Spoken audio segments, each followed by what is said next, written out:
ज्ञानेश कुमार यांनी जो भ्रष्टाचार केलेला आहे, भ्रष्टाचार म्हणजे चुकीचा व्यवहार, ज्या पद्धतीने ज्ञानेश कुमार यांनी इलेक्शन कमिशनची इज्जत काढून टाकलेली आहे, इज्जत काढलेली आहे पूर्ण, आणि इलेक्शन कमिशन हे भाजपचं एक विंग असावी या पद्धतीने काम चालवलेलं आहे।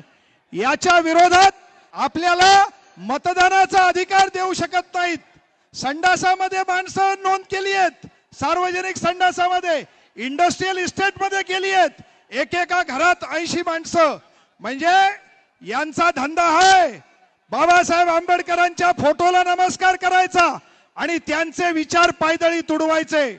आणि म्हणून मोदी, शहा आणि ज्ञानेश कुमार यांनी जो व्यवहार केलेला आहे त्याचा निषेध करण्यासाठी आज आपण इथे जमलेलो आहोत।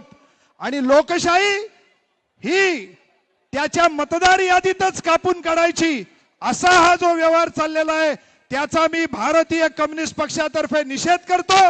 आणि या सरकारला आणि इलेक्शन कमिशनला एवढंच सांगू इच्छितो की आपण आपला व्यवहार सुधारा। महाराष्ट्रातली मराठी जनता एकदा रस्त्यावरती आलेली आहे। संयुक्त महाराष्ट्राचा लढा याच रस्त्याच्या पलीकडच्या टोकाला झालेला आहे। 107 हुतात्मे झाले, पण मराठी माणूस मागे फिरला नाही। तुम्ही ती पाळी मराठी माणसावरती आणलीत तर आम्ही बलिदानाला तयार आहोत, पण महाराष्ट्रात वोट चोरी होऊ देणार नाही।